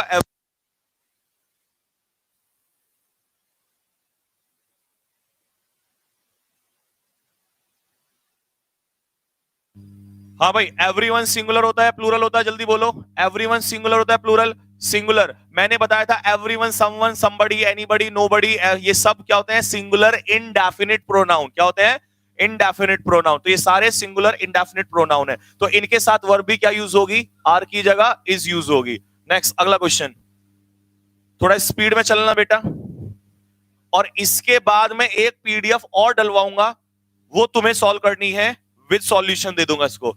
मैनी स्टूडेंट, और मैंने कई कमेंट में देख लिए थे, बच्चे कहते सर पीडीएफ नहीं आई, वो कॉन्सेप्ट वाली। बेटा फाइनल जो कुछ कॉन्सेप्ट बचे थे वो बच्चे टाइप कर रहे हैं, मुझे टाइम नहीं मिल रहा था कई दिन से इसी चक्कर में, क्योंकि मेरे एक बार चेक किए बिना वो नहीं डालेंगे उसमें, ठीक है। तो आज पीडीएफ डलवा दूंगा, ठीक है, टेंशन न लेना। और अगले क्वेश्चन के जो आएंगे, अगले क्वेश्चंस, ये मेरा प्रॉमिस है आपसे, जो इसकी सेकंड पीडीएफ आएगी ना, ये तो खत्म हो जाएगी अभी, इसकी जो दूसरी पीडीएफ होगी मैं वो विद सॉल्यूशन डलवाऊंगा आपको, ठीक है ना। मैनी स्टूडेंट्स, स्टूडेंट्स प्लूरल है तो यहाँ हैज की जगह क्या हो जाएगा, हैव हो जाएगा, ठीक है। इफ आई वॉज यू, बताओ भाई, इसका मतलब हुआ कि यहां पर इमेजिनरी स्टेटस, और इमेजिनरी स्टेटस में क्या हो जाएगा, वर। फटाफट लिखते रहो भाई, इमेजिनरी स्टेटस का कॉन्सेप्ट तो मैंने पढ़ाया था। नेक्स्ट अगला, नॉट, ये बच्चा क्वेश्चन बहुत बढ़िया है, not one of the hundreds, hundreds में से नॉट वन का मतलब है, अच्छा वन होता तो इनमें से एक, और नॉट वन का मतलब है एक भी, तो यानी कि एक की बात हो रही है, और एक भी नहीं के लिए बताओ जल्दी से क्या होना है, वर की जगह वॉज। नेक्स्ट अगला क्वेश्चन, इट इज ट्रू, ये सत्य है, दैट द पुअर, अच्छा बेटा कॉन्सेप्ट लिखो लिखो लिखो फटाफट जल्दी से, सारे के सारे लिखो लिखो। आर्टिकल द के साथ एडजेक्टिव जब लगता है, आर्टिकल द के साथ जब एडजेक्टिव ऑफ क्वालिटी लगाया जाता है, देखो आर्टिकल द प्लस एडजेक्टिव की is equal to plural common noun. लिखो बेटा, प्लूरल कॉमन नाउन, वो क्या तैयार करता है, प्लूरल कॉमन नाउन। क्या तैयार करता है, प्लूरल कॉमन नाउन तैयार करता है। इसका मतलब ये हुआ कि यहां पर द पुअर किसके इक्वल होगा, पुअर पर्सन या पुअर पीपल, पुअर पीपल। अगर मैं द रिच बोलूं, जल्दी से बोलो, तो रिच पीपल, लिखो जल्दी से, the rich is equal to rich people. अगर मैं आपसे कहूं यहां पे द ब्लाइंड, तो द ब्लाइंड मतलब एक व्यक्ति है या बहुत सारे, बहुत सारे, तो लिखो ब्लाइंड पीपल, तो ये ध्यान रख लेना। अच्छा एक गलती इसमें ये भी आती है कि वहां पर वो पेपर में द ब्लाइंड है ना, एस लगा देगा, the blinds, the poors, the rich, लेकिन नहीं होने देना। क्यों, क्योंकि जब आपने एस नहीं लगाया, और एडजेक्टिव में एस थोड़ी लगाओगे, ये तो आर्टिकल द के साथ एडजेक्टिव मिलके ही प्लूरल है। जब ये ऑलरेडी प्लूरल है, जब ये ऑलरेडी प्लूरल है तो एस या इनमें एस नहीं लगेगा, एरर यहां भी आता है, ठीक है। तो यहां पर द पुअर मतलब गरीब लोग, तो इसकी जगह क्या हो जाएगा, आर। मजा आया कॉन्सेप्ट में, जल्दी बताओ फटाफट सारे के सारे, बोलो भाई जल्दी से सारे के सारे फटाफट तेजी से।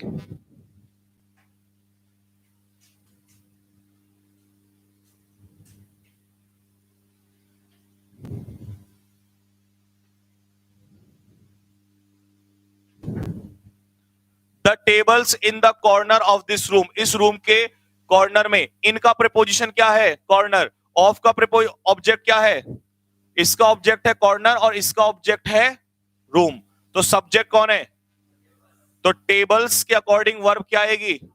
देख रहे हो कितने आसानी से सॉल्व होते हैं सब्जेक्ट पहचानना, और पहले पता नहीं क्या क्या लगती थी कि भाई ढूंढने में ही समझ नहीं आता किसको ढूंढूं यहाँ पे। चलो तो इसकी जगह हो जाएगा are. Next, a number of students. अच्छा मैंने बताओ द नंबर और अ नंबर में क्या फर्क बताया था, द नंबर का मतलब था वो पर्टिकुलर नंबर, और अ नंबर ऑफ का मतलब क्या होता है, अ नंबर ऑफ का मतलब क्या होता है, मैनी, और मैनी मतलब क्या, बहुत सारे, और अगर बहुत सारे हैं तो हैज की जगह क्या हो जाएगा, हैव हो जाएगा। लो भाई, द पुअर वाला बताया था ना मैंने। अब ये बताओ the poor, the rich, rich यहां पर बहुत सारे अमीर लोग, और द पुअर मतलब बहुत सारे गरीब लोग।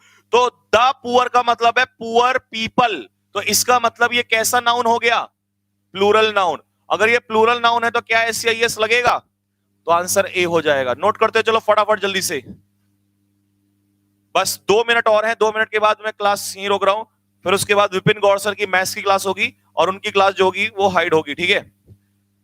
तो टेलीग्राम चैनल ज्वाइन कर लेना सारे बच्चे, कैडेट डिफेंस एकेडमी का, कैडेट्स डिफेंस एकेडमी, वहां पर वो लिंक शेयर कर दिया जाएगा। और पीडीएफ आज टेलीग्राम चैनल में ही डालूंगा, पीडीएफ जो है आज टेलीग्राम चैनल में ही डालेंगे। कैडेट्स डिफेंस एकेडमी, ये है टेलीग्राम चैनल का नाम।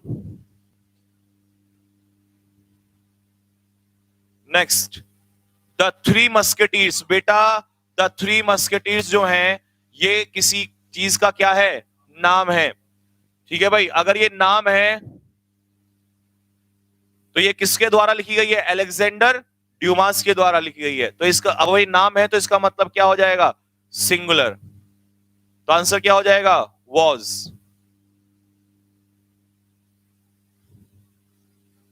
Next, he is one of those man, he उन लोगों में से है। अब सुनना भाई ध्यान से, ही उन लोगों में से है, मैन, हु से पहले मैन क्या है, सिंगुलर या प्लूरल, रिलेटिव प्रोनाउन या रिलेटिव प्रोनाउन उसी के अकॉर्डिंग एक्ट करता है जो इससे पहले एंटीसीडेंट होता है। तो यहां पर मैन सिंगुलर है या प्लूरल है, बोलो भाई, सिंगुलर है या प्लूरल है, प्लूरल। तो प्लूरल के अकॉर्डिंग वर्ब क्या आ जाएगी, एस हट जाएगा। लेकिन मैं जानता हूं कि इसको लेकर आपके दिमाग में कंफ्यूजन होगा, क्योंकि आपके दिमाग में वन ऑफ चल रहा होगा। लेकिन अब मैं वन ऑफ का दर्द दूर कर देता हूं, बेटा सुन लो। वन ऑफ के दो कंसेप्ट तैयार करता हूं, अभी तक जो पढ़ा था वो एक पढ़ा था। आ जाओ भाई, दो कॉन्सेप्ट लिखो फटाफट। पहला लिखो जल्दी से, कॉन्सेप्ट नंबर 1। और ऐसा क्यों होता है तो आपको पता है कि अगर ऐसा क्यों हो रहा है तो मैं उसका रीजन दूंगा आपको। वन ऑफ के बाद, अगर वन ऑफ से स्टार्ट होता है सेंटेंस तो वन ऑफ के बाद प्लूरल नाउन, वन ऑफ के बाद plural noun plus singular verb. लेकिन यहां पर डिपेंड करता है वन के ऊपर सारा कुछ। लेकिन अगर ये दूसरा कॉन्सेप्ट आ जाए, और पेपर में ना ये दूसरा आता है जो मैं बताने वाला हूं, subject plus verb, subject plus verb, चाहे हेल्पिंग वर्ब आए या मेन वर्ब आए, तो ये वाली वर्ब तो इस सब्जेक्ट के अकॉर्डिंग जाएगी, plus one of, plus one of, plus plural noun, plural noun, noun तो हमेशा इनके बाद प्लूरल ही आएगा, plus relative pronoun. Relative pronoun में आपको यहां पर कुछ भी मिल सकता है, हु मिल सकता है, विच मिल सकता है, ठीक है ना, ये रिलेटिव प्रोनाउन दिया होगा। प्लस इसके बाद प्लस लगाओ, plus verb, plus verb, plus dot dot dot dot.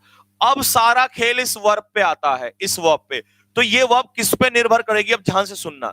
ये वर्ब इस समय वन पे डिपेंड नहीं करती, ये वर्ब इस समय डिपेंड करती है प्लूरल नाउन पे, क्योंकि रिलेटिव प्रोनाउन के बाद जो ये वर्ब है ना, ये इस प्लूरल नाउन पे डिपेंड करती है।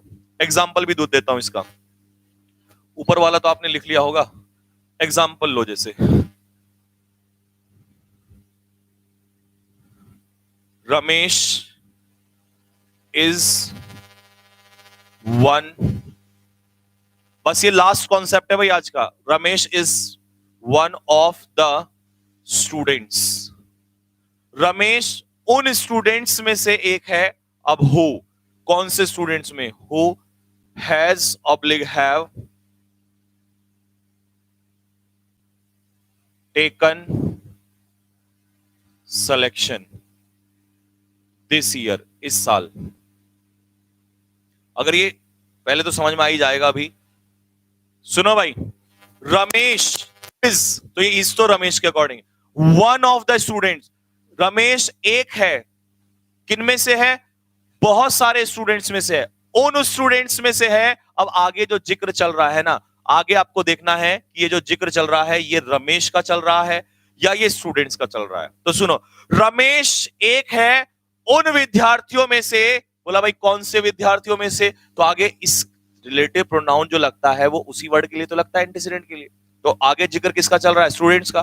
तो उन विद्यार्थियों में से है जो विद्यार्थियों ने सिलेक्शन लिया है, मतलब सिलेक्शन तो काफी सारों ने लिया है, उनमें से कौन भी है, रमेश। तो रमेश तो यहां लिख दिया, लेकिन आगे जो इंफॉर्मेशन दी है वो किसकी दी है, स्टूडेंट्स की दी है। तो इसीलिए याद रखना, जब रिलेटिव प्रोनाउन के बिना आएगा वन ऑफ, तो उसमें वर्ब कैसी ही लगेगी, सिंगुलर। कैसी लगेगी, सिंगुलर। लेकिन जब ये रिलेटिव प्रोनाउन के साथ आएगा तो ध्यान रख लेना, रिलेटिव प्रोनाउन से पहले जैसा ये नाउन होगा उसी के अकॉर्डिंग वर्ब लगेगी। ठीक है बेटा। अब यहां स्टूडेंट्स प्लूरल है तो क्या आ जाएगा, हैव। हाँ भाई, समझ में आ गया। बस इतना ही रखते हैं, कोशिश करना इसके ऊपर क्वेश्चन और दिए होंगे, इसमें मैं उसमें दूंगा आपको, बुक में दूंगा, ठीक है ना। इसके ऊपर कॉन्सेप्ट के ऊपर करके देखना। आज के लिए इतना ही रखते हैं। और मुझे पता है कुछ टाइम भी वेस्ट हुआ है, लेकिन ये जरूरी है क्योंकि बहुत सारे बच्चे जो परेशान हैं, कल या और बच्चे परेशान ना हो इस तरीके से, उनके साथ गलत ना हो जिन बच्चों ने ये चीजें झेली हैं आज तक, ठीक है। खैर, सिलेक्शन की गिनती जारी है। बधाई हो आप सभी को, और बधाई हो हमारे टीचर्स को जिन्होंने इतनी दिन रात मेहनत की। सेक्शन की गिनती जारी है। जब लॉकडाउन में लोग सो रहे थे, हमारे शेर उस समय मेहनत कर रहे थे, जिसका परिणाम भगवान ने दे दिया है। तो गिनती जारी है, कल तक शायद हो जाएगा, पता चल जाएगा, और परसों फाइनली मैं आपके सामने आऊंगा, मैं और रॉबिन सर आपके सामने आएंगे, ठीक है। लेकिन मैं फिर से एक बात बोलूंगा कि डियर स्टूडेंट्स, अगर जवाब देना है तो जवाब और तेजी से देना पड़ेगा, बैक टू बैक जवाब देने पड़ेंगे।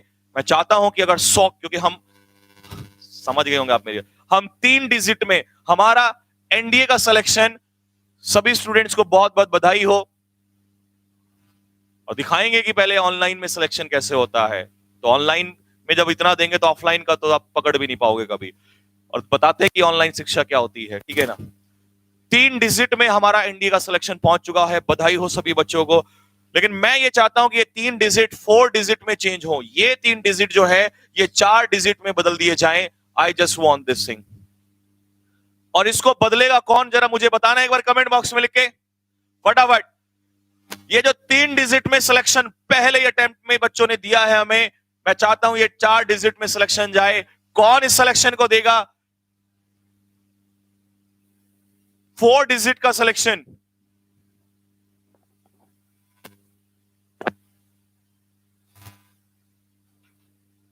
वो आप ही हैं साथियों।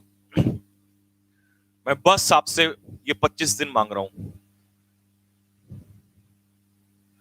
मैं चाहता हूं कि 25 अक्टूबर से जो एनडीए के बच्चों का एसएसबी बैच स्टार्ट हो रहा है, 10 नवंबर से एयरफोर्स जीडी का बैच स्टार्ट हो रहा है। साथियों डेट लिख लेना अभी से, जैसे तुम 8 नवंबर को पेपर पूरा करोगे, 10 नवंबर को सारे के सारे पहुंच जाना जीडी बैच के लिए। और हम दिखाएंगे जीडी बैच में, अभी तो हमने अपने सारे पत्ते खोले ही नहीं है, जीडी बैच में दिखाएंगे तैयारियां कैसे होती हैं, कौन कौन आपको जीडी एक्सपर्ट यहां पर मिलेगा, ठीक है बच्चे। तो मैं चाहता हूं कि इतने लोगों ने आज तक रिटर्न के बैच ना बनाए हो जितने हम एसएसबी और इंटरव्यू के बनाएंगे इस साल। I just want your support guys, make it and nail it. तो मेरी तरफ, और रात को इब्राहिम सर की, रात को सुन लो सारे के सारे, रात को इब्राहिम सर की 3 घंटे की मैराथन। एक्स वालों, मैं तुमसे ये आशा करता हूं, मैं तुम्हें समझदार समझता हूं, हालांकि मुझे पता है मेरे वाई वाले जो हैं ये निकम्मे हैं, पर ये तो कुछ बड़ा ही करके आएंगे। बट तुमसे मेरी उम्मीदें हैं, क्योंकि एक्स थोड़ा सा होता है स्मेल लेवल, लेकिन ये बच्चा फिजिक्स को ढंग से पढ़ लेना, दिल मत तोड़ना, नहीं तो ये ऐसे ऐसे लोग जो हैं ये बोलना शुरू कर जाएंगे, ठीक है। तो रात को 3 घंटे की मैराथन क्लास है, शाम को नहीं, आज इब्राहिम सर की क्लास 4 बजे नहीं है, 4 बजे इब्राहिम सर की क्लास नहीं है, रात को 3 घंटे की मैराथन क्लास चलेगी इब्राहिम सर की, ठीक है बेटा। मेरे जस्ट बाद चलेगी, आज मेरी वो कैब है ना रात को 8 बजे, तो 8 से 9 चलेगी, और 9 के बाद इब्राहिम सर की 3 घंटे की क्लास है। रीडिंग कॉम्प्रिहेंशन मेरा मंडे से स्टार्ट हो रहा है, रीडिंग कॉम्प्रिहेंशन मेरा मंडे से स्टार्ट हो रहा है। एक काम कर दूंगा मैं, आज पीडीएफ डलवा दूंगा, तो सॉल्व कर लेना, पैसेज वही हिंदी आंसर की वाले समझ गए होंगे आप, तो सॉल्व कर लेना। मंडे से मेरा रीडिंग कॉम्प्रिहेंशन का स्टार्ट हो रहा है, ठीक है बच्चे। तो चलिए मिलते हैं आप लोगों से। अब विपिन गौर सर की क्लास स्टार्ट हो रही है, और लिंक आपका डाल दिया जाएगा टेलीग्राम चैनल पे। टेलीग्राम चैनल का नाम आपको पता ही है, कैडेट डिफेंस एकेडमी, ज्वाइन कर लेना, लिंक वहीं डाला जा रहा है, क्लास उसके बाद होगी, ठीक है बच्चे। चलिए, तो बच्चों सभी को मेरी तरफ से बहुत बहुत सारा प्यार। और उस बच्चे ने क्या कहा था कि जब तक कंधे पे सितारे निकाल के नहीं जाऊंगा ना, तब तक घर नहीं पहुंचूंगा। ये बात ध्यान रख लेना, क्योंकि जो पिता 2-2 साल बाहर रहता है ना, वो इस वजह से घर नहीं आता कि उसके बच्चों के सपने पूरे हो जाएं। वो बोझ आपके ऊपर भी है, और ऐसे आपके भी माँ बाप हैं जो दिन रात ऐसी मेहनत करते हैं। तो चलिए मिलते हैं आप सभी लोगों को, मेहनत करो, पढ़ते रहो, मॉक टेस्ट भी आ जाएगा आप लोगों के पास, उसको भी सॉल्व करना, फिर उसका सॉल्यूशन स्टार्ट करेंगे। तो मेरी तरफ से सभी बच्चों को जय हिंद, जय भारत।